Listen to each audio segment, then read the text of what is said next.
Good morning. Welcome to APS online class. Urdu online classes में आपका इस्तकबाल है।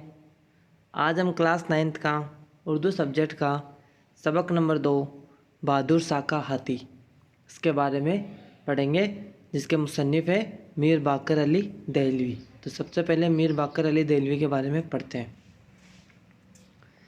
मीर बाकर अली देहलवी दिल्ली के आखिरी दास्तान गो थे, मतलब दास्तान कहने वाले और लिखने वाले थे।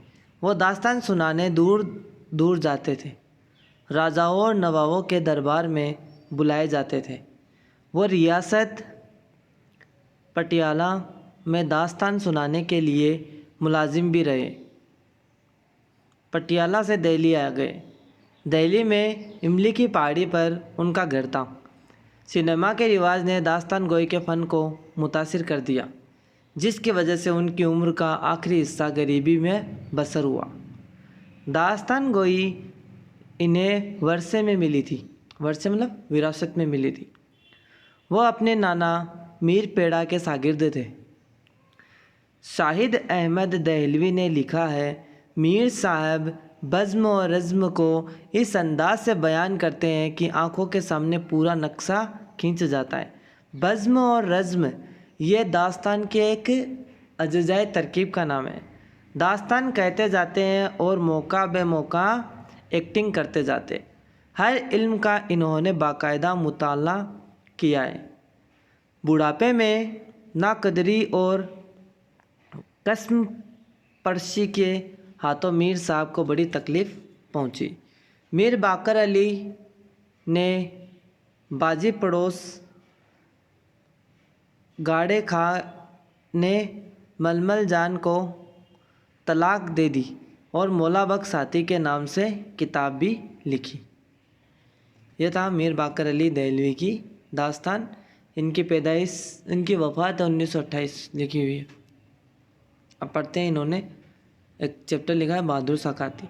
मौला बख्श इतना ऊंचा था कि उसकी कदर के बराबर हाथी नज़र से नहीं गुजरा। जब उस पर उमारी कसी जाती थी, उमारी मतलब वो जगह जहाँ पर हाथी की जो कुर्सी रखी जाती है जिस पर हमें इंसान बैठे जाते हैं, तो वो दिल्ली के किसी दरवाजे से निकल नहीं सकता था। वो चारों घुटने टेक कर शहर से बाहर जाता था और उसी तरह अंदर दाखिल होता था। आखिर बहादुर शाह बादशाह ने लाहौरी दरवाजे को तुड़वा कर मौला बख्श ही के वास्ते इतना ऊंचा करवा दिया कि मौका बे कि वो मैं उमारी के गुजर जाए।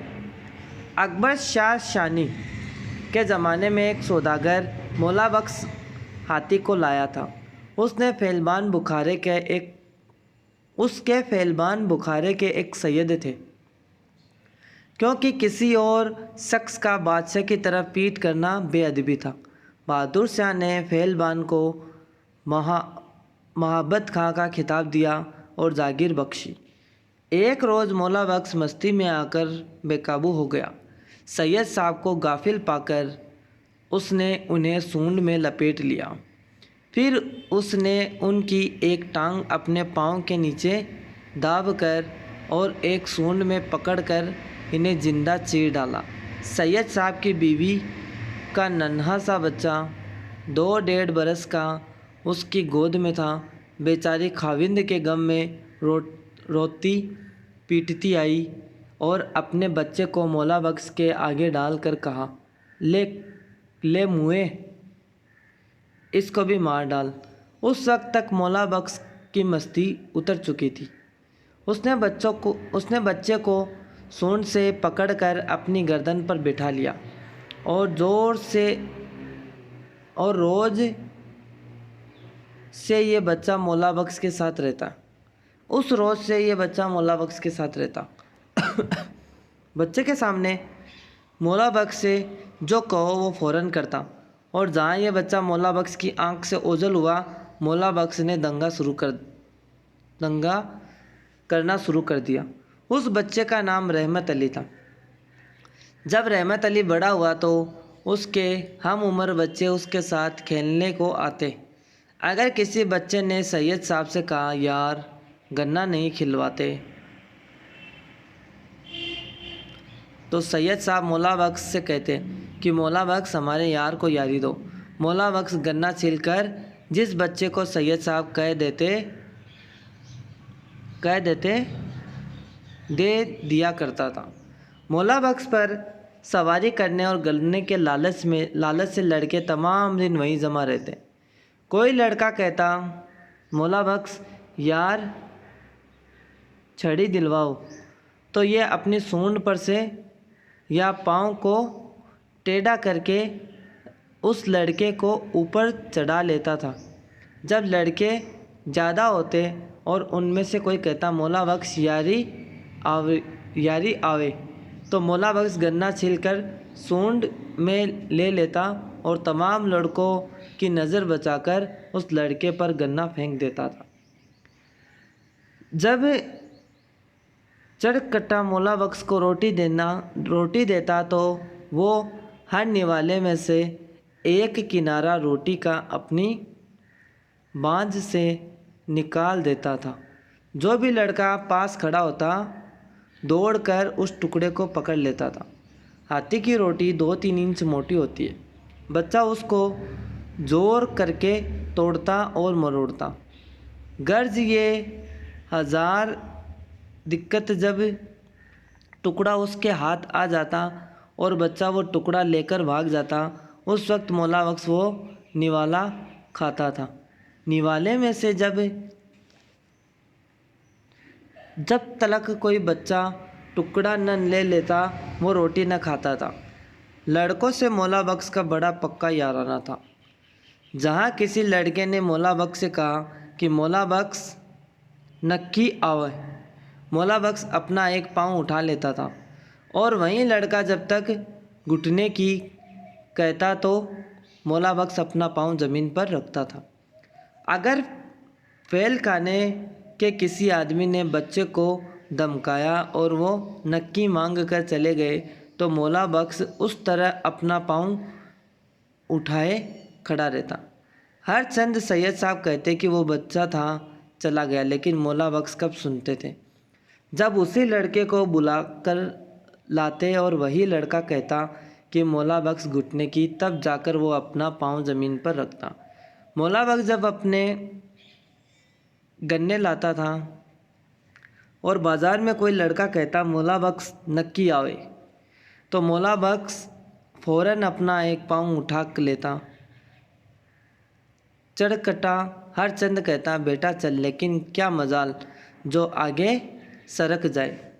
जब तक घुटने की वही लड़का न कहे मौला बख्श टस से मस न होता था।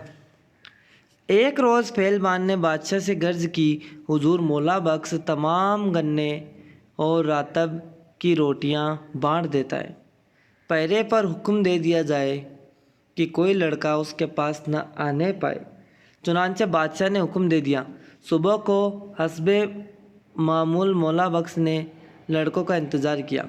जब कोई लड़का न आया तो मौला बख्श ने गन्ना न खाए, शाम को रातब न खाया, रातब जानवरों का खाना, पानी न पिया। दूसरा रोज़ गुजरा। पहलवान ने हर चंद कहा बेटा रोटी खा ले, लेकिन मौला बख्श ने कुछ न खाया। जब तीसरा रोज़ हुआ तो पहलवान को ख्याल हुआ कि ये तो मर जाएगा अगर न खाएगा। मजबूरन बादशाह के पास गया और अर्ज़ की हुजूर मौला बख्श ने 3 रोज़ से कुछ नहीं खाया। यह सुनकर बादशाह ने फ़ौरन फरमाया भाई मैं भी फ़कीर हूँ और मेरा हाथी भी ऐसा ही है। खुदा ने हमको इस बात से दिया है कि बांट कर खाए। पहरे पर हुक्म कर दो कि किसी लड़के को न रोका जाए। गर्ज जब लड़के आए तो मौला बख्श ने रातब और गन्ने बांट कर खाने शुरू कर दिए। मौला बख्श जब बादशाह के रूबरू आता तो दोनों घुटने टेक कर और सर झुकाकर सलाम करता था। उसकी मस्तक इतनी बुलंद थी कि सैयद साहब ऊपर बैठे हुए दिखाई नहीं देते थे और जब बादशाह सवार होते थे तो निहायत अदब से सरंगू चलता था। ये आपका मीर बाकर अली दहलवी का बहादुर शाह का हाथी, ये चैप्टर था, ये कंप्लीट है। अब इसके सबसे पहले अल्फाज माने देखते हैं। उम्मारी, हाथी के पीठ पर एक कुर्सी बांधी जाती है जिस पर आदमी बैठ जाता है। मैं, सात, रातब, जानवरों का खाना। फैल, फैल मतलब हाथी। जागीर, बादशाह की तरफ से अता की गई ज़मीन। गाफिल, बेखबर। सरंगू, सर झुकाए हुए।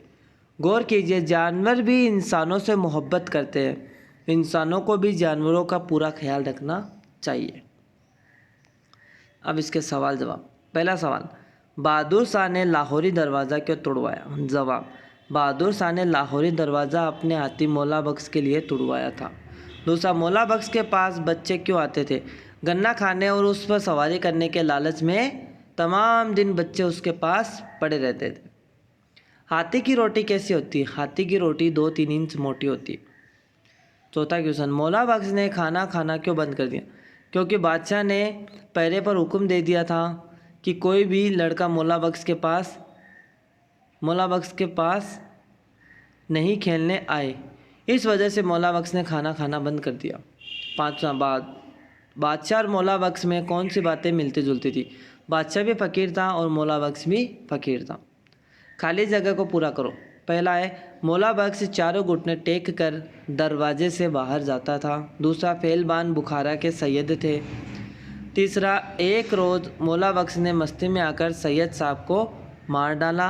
और चौथा, मौला बख्श ने उस बच्चे को अपनी गर्दन पर सूंड से पकड़कर बैठा लिया। यह आपका दूसरा चैप्टर था। इसके सवाल जवाब भी है।